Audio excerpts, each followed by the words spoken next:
Hi, thank you for joining us for the experience. This episode, Pastor Kimberly will be talking about winter wheat. There's a lot to be learned from Pastor Kimberly on the farm, so that is what she will be focusing on for this episode. Following the message, there will be one worship song led by the Bridge Band. That's our band from our satellite campus, The Bridge. After the worship song, there will be some challenge and discussion questions. So with those discussion questions, you can either take them into your weekend and through your week with you and reflect on what your responses would be and keep your responses to yourself, or you're more than welcome to join the discussion group that's linked down below. That group is on Facebook, and it's just another way for us to connect and fellowship and share our takeaways from each episode. So with that, I will pass it on to Pastor Kimberly, and she will be joining us from her family farm.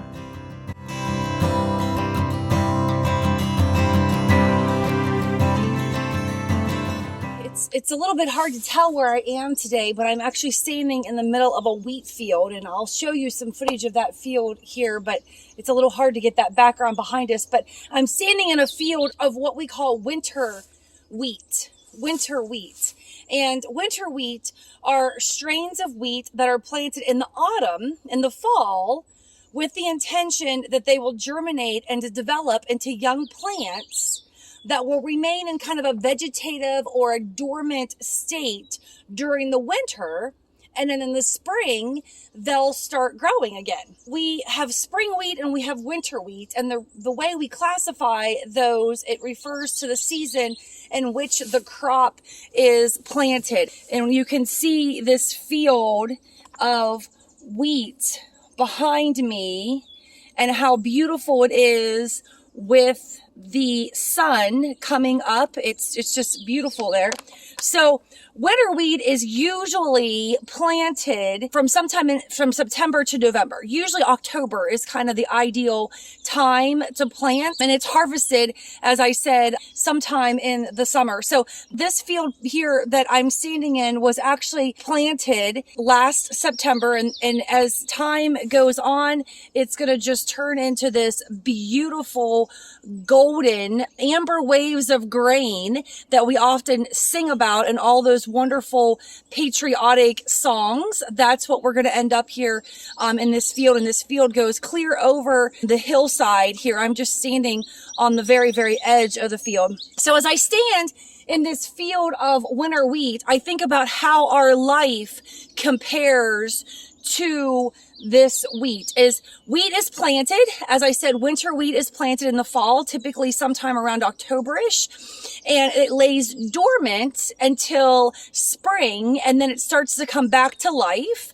And then it grows and it prospers and it blooms, you might want to say, right where it's planted, and it produces fruit. We don't often think about grain as a fruit, but it really is. It produces a fruit. And what I mean by fruit is not necessarily the fruit that you're going to eat like an apple and orange, but fruit as in meaning something productive, something useful. That kind of fruit is what we're going to get. I talked with my husband, Doug, a little bit about the process, and I want to make sure I go through that with you precisely. But as I think about this winter wheat, and I think about our lives, and I think about what that looks like for us, I think sometimes we are planted in a specific place, and it also takes a long time for us to truly grow and bloom.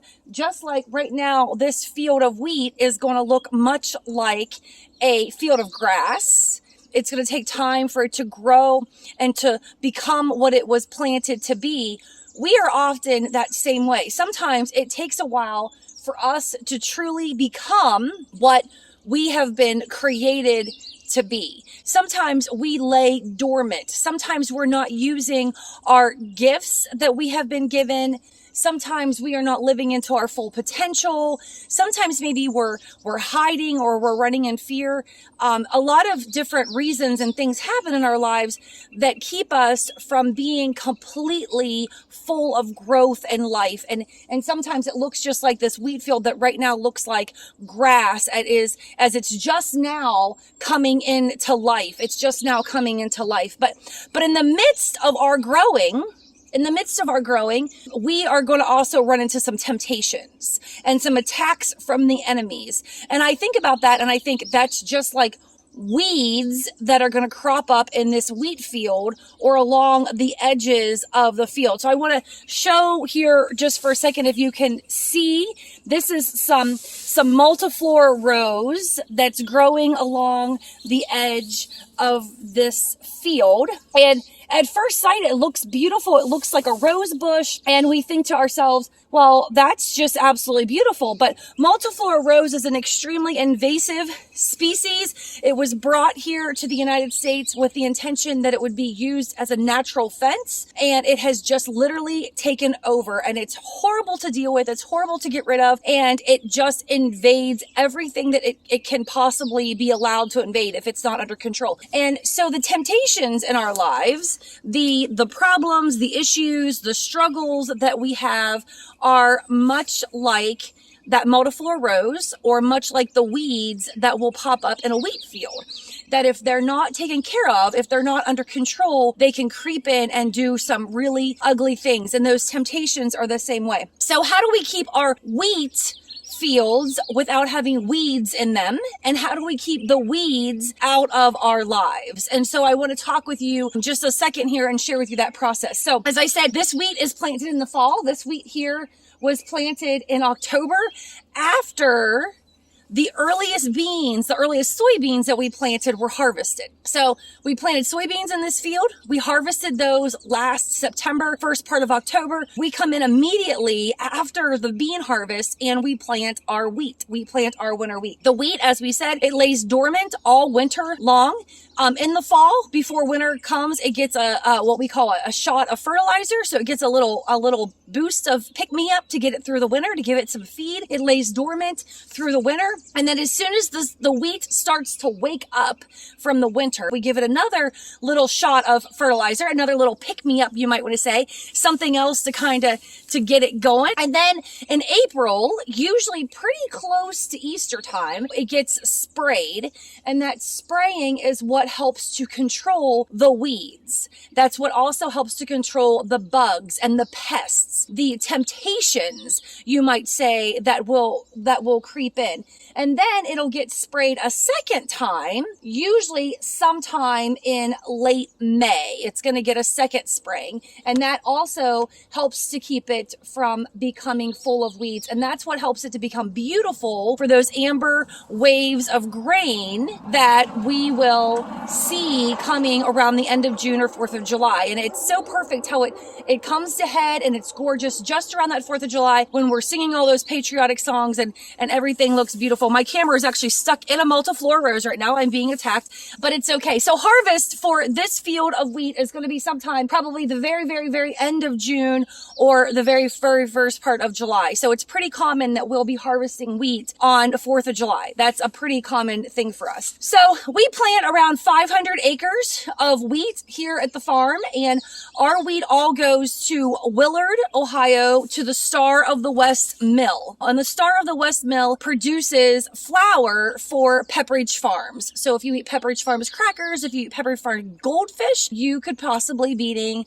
Arborview Farms wheat and flour. And so that's a wonderful, wonderful thing. But this process of being able to plant and able to fertilize and to spray and then harvest would not be possible if we were not in tune and attentive to making sure that we follow those steps, and that we follow the steps to keep the enemy, to keep the weeds, to keep the things out of our wheat field that we don't want. And so our lives are very similar to that. If we don't follow a process, if we don't follow a plan, if we're not intentional about staying in line and staying on tune, we can very easily have weeds and have temptations fall into our lives that we're going to fall prey to. So we have to do what we need to do to keep them from creeping in. Sometimes weeds can even be people in our lives. We don't always want to admit that, but sometimes weeds can be people that don't always have good intentions, people that are out to sabotage us or cause harm for us, people that we need to be aware of.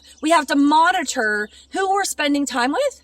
We need to monitor how we're spending our time, what our priorities are, how we're working and doing what we need to be doing. We need to monitor that. We need to stay on task, stay on goal, and stay focused. And of course, if you're a Christian and you're joining us today, you know Jesus Christ is the one who does that. You know, Jesus is the one that we should be focusing on and following, that will keep us on track and keep us in tune.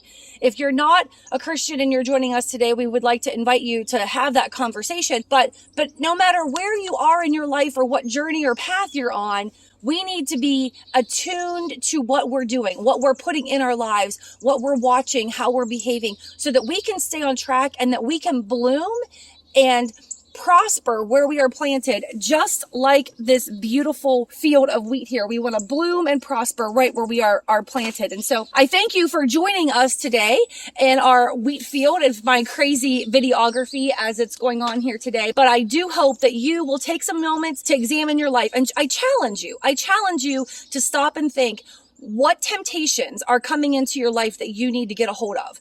What are the weeds that you need to pull out? And how can you put your life on a better path so that you can grow and that you can prosper where you are planted, just like this wheat field? It is a pleasure to be with you today. I am once again Pastor Kimberly, and I am thankful that I was able to share with you in these few moments. God bless.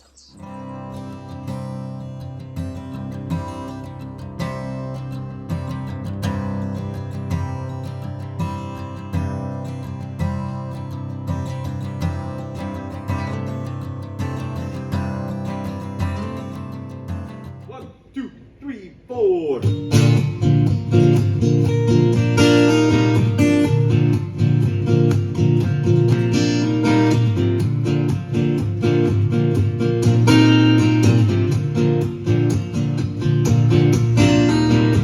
Who breaks the power of sin and darkness, whose love is mighty and so much stronger, the King of glory, the King above all kings.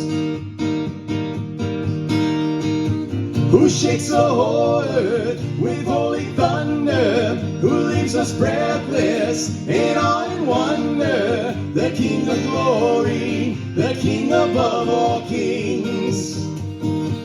This is amazing grace, this is unfailing love, that you would take my place, that you would bear my cross.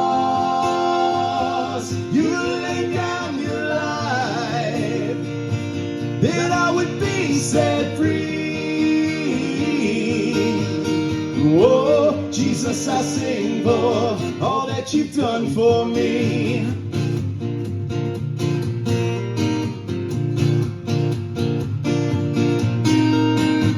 Who brings our chaos back into order, who makes the orphan a son and daughter, the King of glory, the King of glory, who rules the nations where truth and justice shines like the sun in all of its brilliance, the King of glory, the King above all kings. This is amazing grace, this is unfailing love, that you would take my place, that you would bear my cross, you lay down your life, that I would be set free. Oh, Jesus, I sing for all that you've done for me.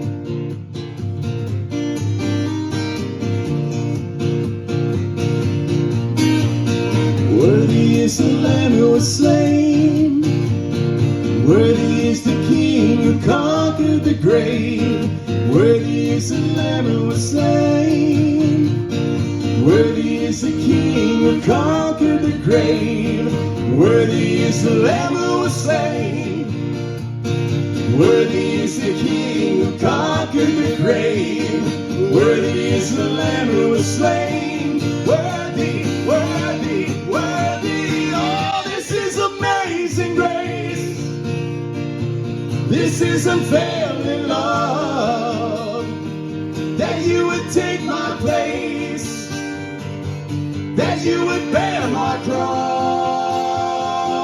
You laid down your life, that I would be set free. Oh, Jesus, I sing for all that you've done for me.